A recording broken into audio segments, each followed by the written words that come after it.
Hey chat. So I wanted to do the video to get everyone prepared and get in the mindset of like, oh yeah, new season. I want to make sure that everyone's prepared, right? And I made this earlier, but I didn't want to actually post it because it felt like the information equivalent of not measuring twice and cutting once. I wanted to make sure I had the official notes and all that jazz, right? So let's get into it. How can we best prepare ourselves to have the best shot at playing well in this early season with the new changes, right? How are we going to adapt, right? I've gone through the patch notes, downloaded them.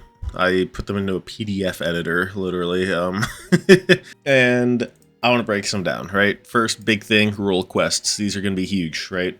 This is like the new way that they've changed the game this year. This is the big iteration, which you want to complete your quest. And how do you do that? What is the quest? How do you complete it? Let's look at mid lane. I honestly don't care about any other lanes. We are making this in my perspective for Diana. So how do you progress the quest? You deal damage. You get CS, right? You can see all these things here. You need 1350 points. You get points for damage, minion kills. You get more in lane, notably, right? For turret takedowns, getting a turret plate. You get points for champion takedowns, epic monster takedowns, and you get some passively when you're in lane. They want you to stay in mid lane. Big change, right? Try not to move anywhere else. This is kind of their iteration on the lane swap issues that they've been having. Your reward for doing all this is your tier 2 boots get upgraded tier 3 boots. Imagine the boots that you got after you got the feats that you had to buy. They've been heavily reworked and are significantly more powerful now. I'm not a numbers guy in League of Legends. I haven't done any of the math. I don't know how much more powerful they are. There's like a balance between what you get when you pay for stats and what you get when they're for free. But this is a huge buff to Diana because we are a champion that really loves to get tier 2 boots early, right? Especially if you're someone that does, or that follows kind of my philosophy on the game of just getting your tier 2 boots on like your second recall or something, right? Because this means that when your quest does pop, when you get the rewards, you are going to instantly get that gold value, which is really huge. That's really high value. On top of that, top of the free boots upgrade, every 5 minutes gain in powered recall, reducing the channel time from 8 seconds to 4 seconds. So this is just like the old Herald recall, right? When you get Rift Herald, you get that thing, or the Baron recall. Think about it like that. Champion takedowns reduce the cooldown on a powered recall by 1 minute. So you only get to do this every 5 minutes, but if you get a few kills, you get to do it more frequently. Very good to keep in mind. And so these are the upgrades, right? I only highlighted the upgrades for the Magic Pen and the Merc Treads. I think that these are like the two that Diana actually cares about. Once again, this is all stats. I think the stats on this are actually exactly similar to what they were before the changes when what you got with feats. And so just getting this for free Magic Pen, a few free, or percent Magic Pen, free Magic Pen, just good stuff, especially if you're getting it for free. But then this is something that might be more considering to get more frequently on Diana, but maybe not. So they basically reworked the upgraded mercs, right? What the rework is you're basically just getting the shields like you did before, but it's a fairly short cooldown. Like you're pretty much going to have this every single trade, which is something to keep out for. Don't let it catch you off guard, right? It's going to be a 10 to 120 plus 10% health magic shield, right? So for most mages that are just going, Ludens, right? Or BFT, whatever it is, right? For basically any lost chapter item, this isn't actually going to be a ton of a shield. You could expect this shield will be, I don't know, 2 to 300 at most. Which, don't get me wrong, that hurts. That really hurts. But I think when we're getting extra magic pen, we're getting percent pen, this should like even out a little bit. I don't know the math, but that's kind of my feeling around it. When I see these numbers, I'm like, yeah, that's what I feel. And so I think more than anything, just be careful. This is going to be up literally every trade, right? Every single time you go to damage this person. It might even be worth before looking to all in this person, especially if they have mercs, right? Ask yourself, can I like hit a Q and get this shield taken off? Because it's a 5-second thing. I actually don't know if the 5 seconds starts, or if this 15-second cooldown starts after this 5 seconds or immediately, because you might only actually have like a 10-second window to kill this person. Just keep note of that as you're in game now. I think that this is something that's going to catch a lot of people off guard, and it's going to make a lot of people very sad. A few changes here, right? Goodbye to Otacon, Blood Rose's Feats of Strength. These are all gone. They were really upset about an extremely objective focused game which, you know what, fair enough. There's kind of a lot of objectives, and they've done a lot of changes, right? I've read through all this, but I want to walk through it with you. They've added back First Blood again, and they've added back First Tower, which is, once again, really good for Diana. This is a huge buff for Diana. As you're noticing, as we're going through this, every single thing, massive Diana buffs. I think that Diana, my kind of prevailing theory going into this is that Diana is a ridiculously strong champion. And for the objectives, just to walk through it with you, the objectives typically have more resistances scaling into the game, and their health is about the same. But so dragons, think about it like this, right? Dragons are going to be slightly more rewarding to kill, slightly more gold, slightly more XP, about the same difficulty to get rid of, right? Elder Dragon, once again, not too much change here. You could look at the numbers. Similar resistances, even lower on this, right? In cases, see the armor and MR, lower resistances. I just completely misspoke. Similar enough health, similar golden XP. It really doesn't change all that much. But the other objectives are where things actually like really change. Void Grubs, really tanky relative, right? They're getting MR and armor that they didn't previously have. Their HP is just going up relative to what it was before. Gold and experience going down, which is something where you have to be very decisive. You got to be there. You got to be on time. This is going to be really important because I think grubs with some of the future things are really impactful this season, right? Like if you thought grubs were good last season, like I think that they're just even better. It ends up like milking you easier gold later, and I'll explain why when we get to that point. Rift Herald, for example, though, way less gold, way less XP, way tankier. I accidentally cut this off, but this is what was missing. You see a ton more magic resist, a ton more armor. This thing is huge. It's absolutely massive. So be careful with that. All of these objectives are going to take so much longer to kill for the most part. Otacon, once again, Otacon is gone. And what does that mean? One of the biggest, most impactful changes for Diana, 20-minute Baron is back. We love to see it. Get out your party poppers, get out whatever you need, right? However, Baron is effectively reworked. Not in effect, right? It's not reworked in effect, but I think that this is very important to internalize. Before, when you got Baron, you got like it was pretty much just a grab bag of stats, right? You got a ton of gold, you got a ton of XP for it. For the most part, that is like pretty significantly cut, right? A lot less experience, a lot less gold, right? You see total experience going down by like 550, total gold's going down by 700-ish, 675. Very important to keep that in mind. You aren't just gonna like, so sacrificing a ton of waves isn't going to be worth getting Baron for the most part, right? Like if there's a ton of sacrifice with this now, like it becomes a lot less valuable to do that than it did before, because it also, you're gonna have to sacrifice more. Baron is so much tankier when you just look at the raw numbers, right? Baron is, especially early game,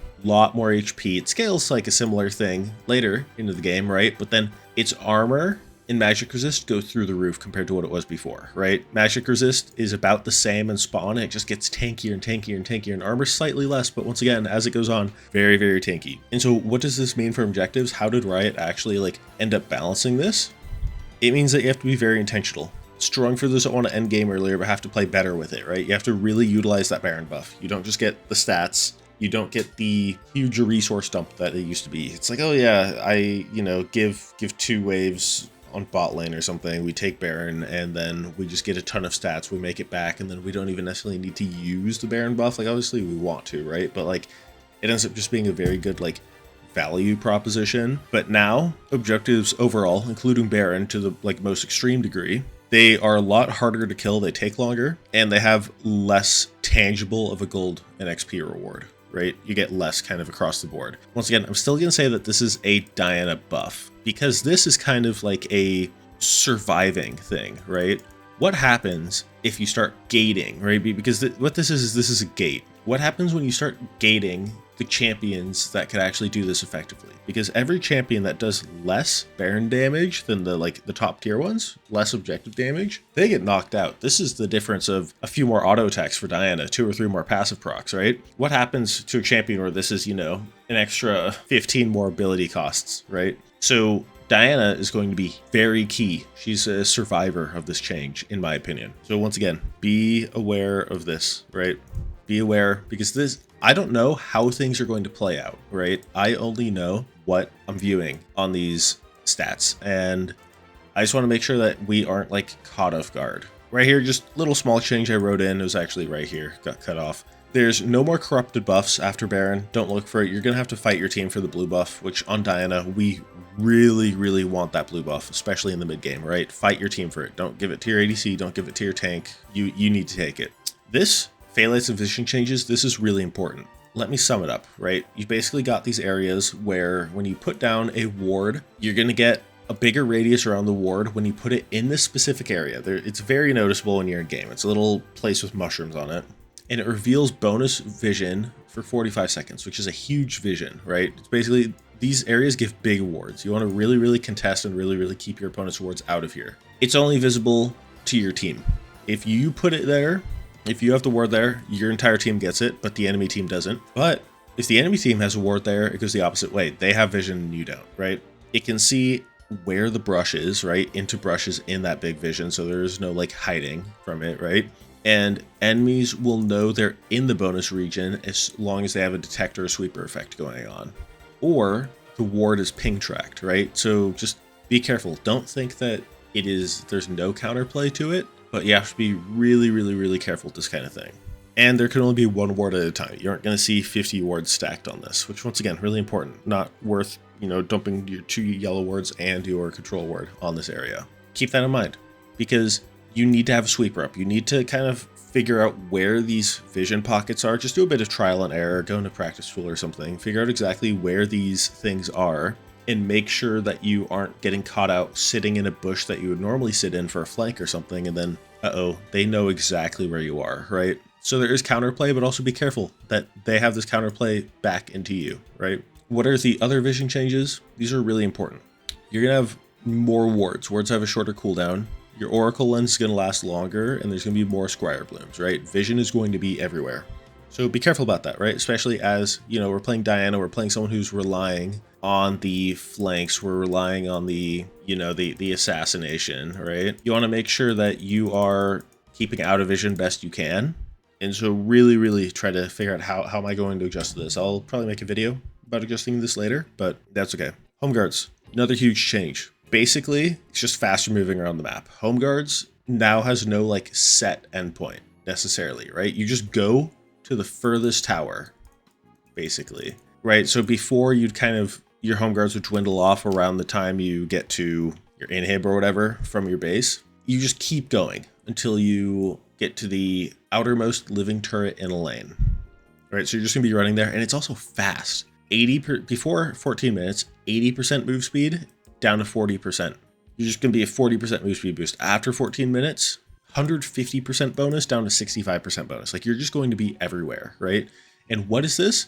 This is a TP nerf and ignite buff. Why is this? Because every single time there's changes to movement where you're able to get around places more efficiently, TP loses value, and things like ignite or barrier or ghost or exhaust end up getting a ton more value. Are people going to pick up on this? I don't know, but this is, once again, Diana really likes ignite. TP's fine on her, right? A lot of people take it. I don't think it's the best, but as a ignite champion, this is really good. And this is, once again, another buff so long as the knock-on effects don't start happening, right? If other people are like, oh, TP is potentially worse, there are a lot of people taking ignite. If they just start taking barrier, or if they start taking exhaust, then what's going to happen is we are then going to basically be trapped into the teleport, because we are going to be in a situation where we can't actually like kill our opponent. So it could have some knock-on negative effects, but for now, surface level, buff. Use it, right? Use ignite to your advantage. Crystalline overgrowth. So this is really interesting. This is actually the only thing that I think is a indirect kind of nerf to Diana, and I'll explain why, right? But let's get through what it actually is, because what is this thing? So this is their intent with this change, is they want to make lane pushing more approachable without a Baron buff, right? And so what is this? This is basically a thing that gathers up on the tower and deals a burst of damage to the tower over time. Think about like a passive demolish that takes longer to set itself up, but everyone gets to use it.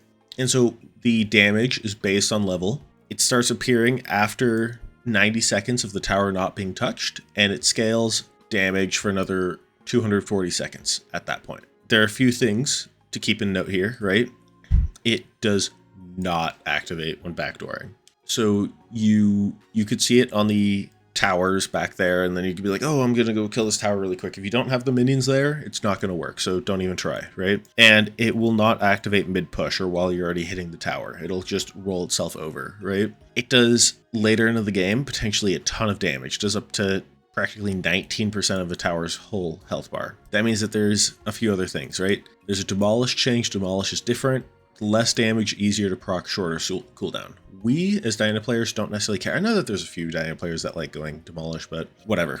You know, it's 30-second cooldown now, and it procs on your third attack against towers. So it will be like a big buff, but once again, we have Shield Bash, which we're certainly going to take every single time over this, unfortunately. But, you know, maybe this ends up just being really strong. It's probably going to get nerfed before Diana likes it. But so the reason why this is actually a nerf, technically, is because Diana doesn't need the help getting these towers. She doesn't need help getting towers. You already nuked them. And so this is a nerf because this puts us in a position where other people get helped more than we do, right? So it's like a relative nerf. It's like, okay, other champions are getting stronger more than we're getting stronger. So it's interesting. But game start time, this is one of the best buffs Diana has ever received. Basically, the entire game is getting sped up by 35 seconds, which means that there's going to be less early game shenanigans, right? You know, those invades that Diana never wants to go to because we're useless level 1. Huge change for us. We are very, very happy here. I'm very, very happy. Just so keep that in mind. Huge buff. Game's going to happen sooner. No more P breaks, right?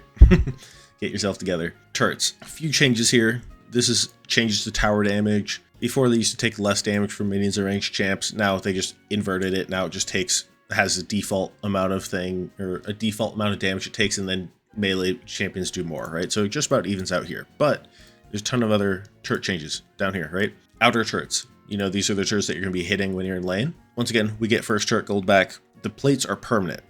Plates don't fall off at 14 minutes anymore. The plates, the way that the gold comes out, the plate thresholds, everything about plates is pretty much different, right? Before, when you take a plate, you'd notice how the tower gets slowly tankier and tankier and tankier over time. That isn't the case anymore. You just kind of have the base plate, and they get a temporary amount of resistances for the next 20 seconds after you take a plate, right? And those don't seem to be additive. That just seems to be a thing that happens. It's not when you take 2 plates, it's suddenly like double the bonus resistance to getting more. It just refreshes that 20-second timer, is my understanding. Plate thresholds, right here you got some numbers. They no longer gain the 50 permanent resist per dead plate. What they do actually is resistances lose over time. The plates on the outer towers lose gold value after 14 minutes every minute, and they lose resistances. So the turrets actually get easier to kill over time.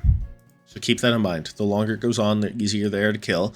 They are tankier initially, but it doesn't scale like it did before as you take plates. You know, base HP on this is 9,000 now from 5,000. Big change here is that they will give less gold overall at the maximum, but they will give more gold minimum now because you're always getting the plates. So keep that in mind. When you kill the tower, there is no local gold. All the gold is in plates now. So you can just go and run and get a quick plate, and that's where your gold's going to come from. To sum it up with the inner and inhib turrets, basically more HP, lower resistances, and more local gold. So when you're the one killing these towers, you're going to get rewarded more, right? Which is something that Diana wants to do. You just kind of want to find a tower and hit it, right? Few notable changes to Nexus towers. They are more HP, less resistances. They don't respawn at 100% HP anymore. They respawn at 40% HP. So it isn't going to be like this crazy thing anymore where the comebacks are just every game if you can't quite end it, right? It's going to be a lot easier to just get, you know, one minion there and just solo take all the towers for yourself. Huge changes, minion changes, right? Early game breakdowns haven't changed here, or early game breakpoints for minion XP. But overall experience income is slightly higher and gold income is slightly lower than last season. And so what does that mean? Minions do slightly more damage to turrets, right? Base movement speed for minions is a lot higher. They're going to get to lane sooner. Cannon on third wave is huge. So be careful for that. All of your lane matchups are going to change. Any matchup that revolves around you getting level 3 or you playing around cannon wave is going to change. It's no longer a 2-stack into a 2-stack, right? We're going to be back to a situation where we're looking to 3-stack like we were before. So be careful with that. any matchups, Katarina, Kassadin, you want to figure out how am I going to get this 3-stack? How am I going to bounce the cannon minion on the tower? Bot lane gets slightly more XP share. They're going to have slightly more XP. Super minions deal significantly less damage, which is something to note. That pushing is going to be slightly less, which might balance out actually with the movement speed, but it's hard to actually say. Minions give less gold. Melee minions give less gold. Cannons give less gold. And so what does this mean? Based on my kind of like intuition, you're probably losing 250 to 400 gold per game. But there's also more frequent minions, so I don't know how that's going to balance out. But, you know, if you have 300 CS, you're going to lose about this much gold, it seems. But you're also going to get 300 CS sooner, I think, as well. So there's a lot of minions. Because at 14 minutes, waves now spawn every 25 seconds. At 30 minutes, they spawn every 20 seconds. So what does this also mean? In the mid game, be careful. Those waves are just going to keep coming. They're going to keep coming. And I think it's going to be suffocating once someone gets an inhib, right? Getting that inhib is going to be really impactful because they are going to be stuck with a super minion every 20 seconds, which is like honestly kind of ridiculous. Then there's a bunch of champion changes. If you want to read through it, you can. There were some crit changes. I'm not really interested. I don't play any of these champions. We go all the way down to the bottom. We could get to items.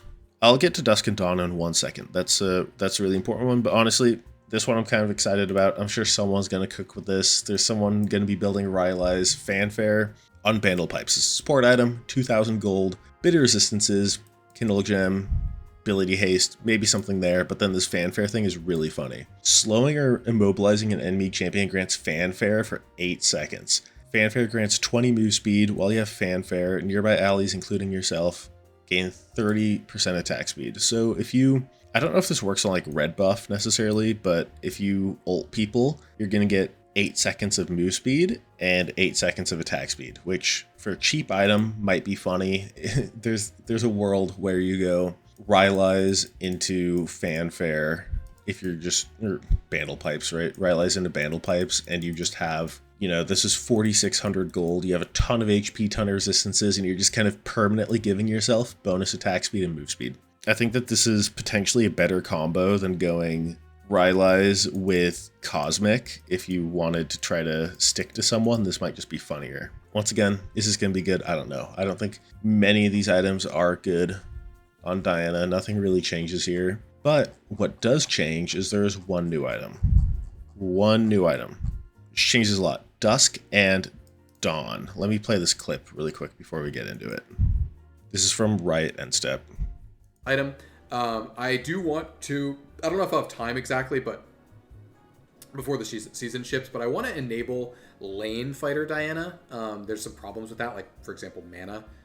Like her mana limitations are pretty rough for lane. So I want to do some things. All right, he's yapped, but heard it here first. Lane fighter Diana has particular focus at Riot, which I know that a lot of us want this. So keep this in mind, right? This item right now, in my opinion, is absolutely horrible on us. But this item isn't meant to be good on us right now, right? Because this is an item to see. It's a... I almost view it as like a test, right? It gets thrown out there. Diana players are going to use it, and they're going to be like, okay, how are we actually going to use this effectively? And what the answer is right now, we probably aren't going to use it very effectively. What it does mean is that they're now prodding us a little bit, being like, okay, at what point do we actually get to use this item? When is it actually good? What changes need to happen, right? He mentioned mana, Diana, you know, kind of criminal mana. There's like ways to play around it, but as soon as we start getting into extended fights, that's when we start really getting tested with our mana. But now that we've kind of got that idea out of the way, let's break down what this item actually is, right? Horrible build path. Sheen, Blasting Wand, Kindle Gem, Dagger, and 300. Very expensive, 3,100 gold. These stats are the same stats as Rocket Belt minus the attack speed. And this passive on Spellblade, after using an ability, your next attack deals 100% base AD plus 10% AP bonus magic damage on hit and applies on-hit effects an additional time. So what does this mean, right? So the way that the item works is it does not give you two passives. This isn't like some crazy burst. What this does is it's going to be the passive and one, right? So it's going to move your next passive forward. So instead of having 3 hits until your next passive, It's only 2. So it isn't just like this huge passive going off. I saw some confusion around that, but bad build path, it's very expensive compared to our starting items. I don't think we're actually ever going to be rushing this item. This isn't a rush item. Don't do it, right? If you are going to build it, I am going to be building it. You want it for second item, probably, because third item is usually a Zanya's or Banshee's slot, or even like a death cap, typically. So the damage that you could expect on this, 10% AP ratio, if you were to go Rocket Belt plus Dusk and Dawn, that's what I'm going to be trying out day one. Rocket Belt plus Dusk and Dawn, you're going to have around 140 AP plus your Dark Seal and your Dorn's Ring. You're going to have, I don't even remember the exact APs on those, but let's call it 170 AP maybe. So you're going to be dealing 17 bonus damage with that. And 100% base AD, which, I don't know, we'll split the difference here. We'll call it like 80 extra damage from your base AD. So you're going to be dealing like 97 on hit every 1.5 seconds, which is kind of low. Relative to Lichbane, I think Lichbane has like a 60% AP ratio or something. Nashor's has like a 30% AP ratio, I think, or 40% AP ratio on hit. So this isn't going to be like this big nuke item, right? But I am curious to see how it plays out, and I am very excited about how the game plan goes with the idea of, Fighter Diana potentially being around the corner, something that is on their radar. In any case, that's all I have for this. I am hoping that this kind of helps someone out. It kind of prepared them a little bit for the next season, right? I appreciate you sitting around and listening to me yap, and I hope that you have a great early season and you get exactly everything you want from the game. And until then, good luck, and I'll see you next time.